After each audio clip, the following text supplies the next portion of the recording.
Hindus, Polygamy to Monogamy, Chapter 5 of Holy Priesthood Volume 4, pages 36 to 43. India law changed polygamy to monogamy. Hinduism is the professed religion of over 2/3 of the people in India.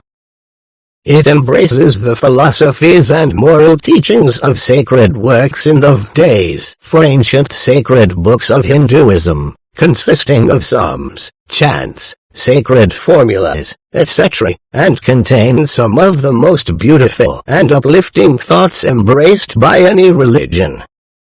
Map of India. Webster defines Hinduism as the religion and social system of the Hindus, developed from Brahmanism with elements from Buddhism, Jainism, etc., added. The history of this religion is difficult to trace. Even the authors of most of its sacred writings are unknown. Their teachings have attracted students of religion from all over the world, and have had more impact on Christianity than Christianity has had on them. The morality of their teachings is of the highest standard, and their devotees are very dedicated. Interestingly, their faith and culture include the practice of plural marriage. Plural marriages in India have been a part of their culture for thousands of years. However, that custom was changed about 40 years ago, providing an excellent opportunity to study the positive and negative effects of both monogamy and polygamy in the same culture with the same people. The right to live plural marriage in India has been replaced by a law enforcing monogamy not by the will of the people, but by the government. In 1955 the Parliament of India established the Hindu Marriage Act, which abolished plural marriages in that country. A study was made in which it was discovered that there was a ratio of 5 brides for every 4 bridegrooms. Recognizing this problem, a Hindu by the name of Atul Krishna Kundu wrote an appeal for a revision of the statutes to reinstate plural marriage.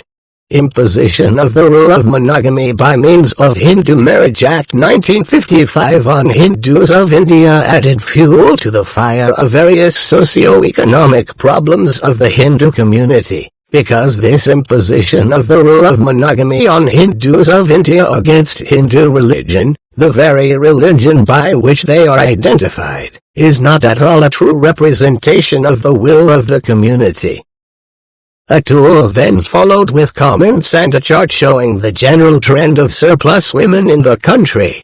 But actually the brides have been much more in excess compared to bridegrooms for the reasons arising out of the fundamental difference between a man and a woman already mentioned earlier.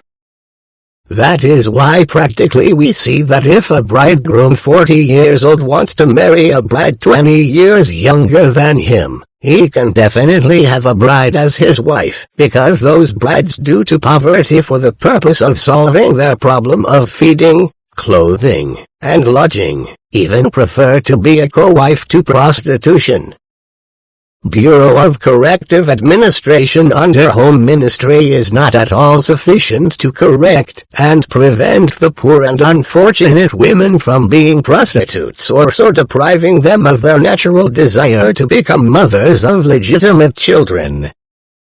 In fact, the percentage of bridegrooms and brides of Hindu Bengali community according to those registered in Tafia Kendra, Calcutta, the Organization for Marriage Contacts, are as follows. Group of underscores. Group of underscores. Percentage of. Group of underscores.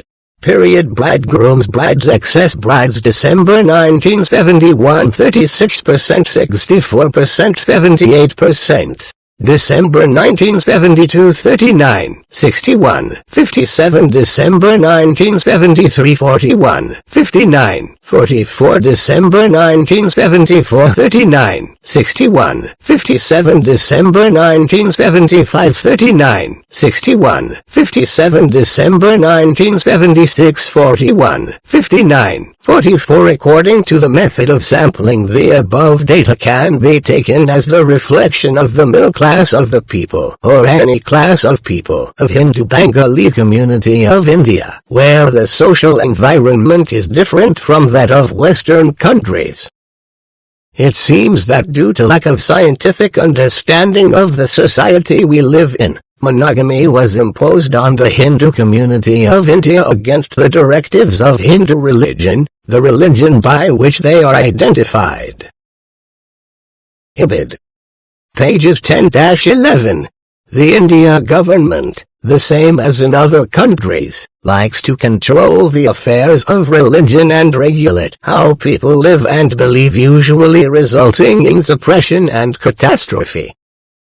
Atul was making an appeal that the time has come for us to review the administrative system of India, so that the control of the parliament should be withdrawn from all institutions pertaining to all religions.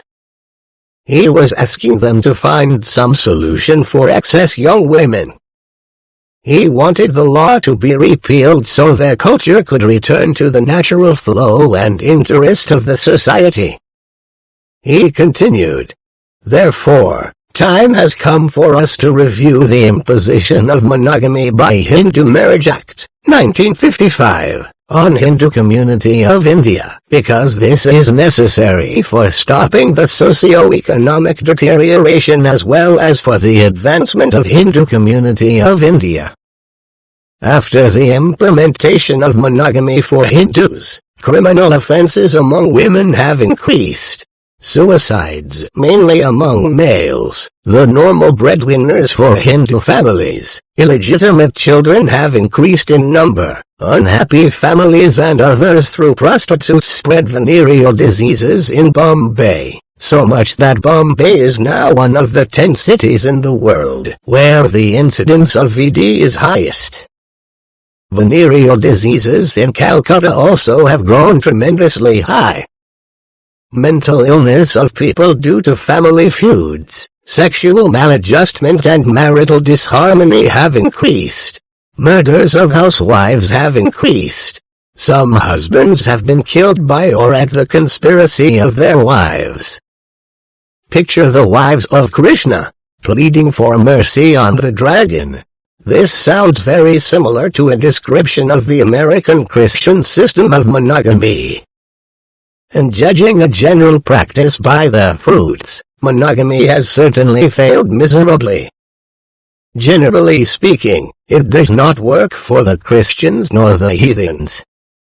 Atul hit the mark again when he declared, "If monogamy is to be imposed at all, it must be imposed only on contractual marriages, which are nothing but legal contracts between the bridegroom and the bride, spelling out rights and obligations on everything, for example, conjugal right, shared marriage presentations, shared housework, planned number of reproduction of children, custody of children, ownership of properties achieved by joint effort, the terms and conditions of divorce, if any, etc. But it should not have been imposed on marriages by customary rites according to Hindu religion."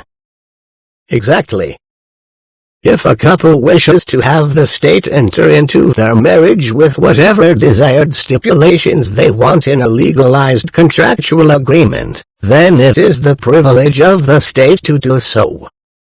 If, on the other hand, the couple desires to enter into a religious ceremony, complying with the rules, regulations and commandments of their sacred books and scriptures, then the state should have no right to interfere. Such is a good example of separation between church and state. This report raises an interesting question. If the government imposes a law against a correct religious principle, how can it be legal? The Hindus consider the monogamous, government-inspired laws as a marriage arranged, negotiated and settled by persons other than the bridegroom and the bride. And as such, the bridegroom and bride are married by misrepresentation, which may be a source of conflict after marriage.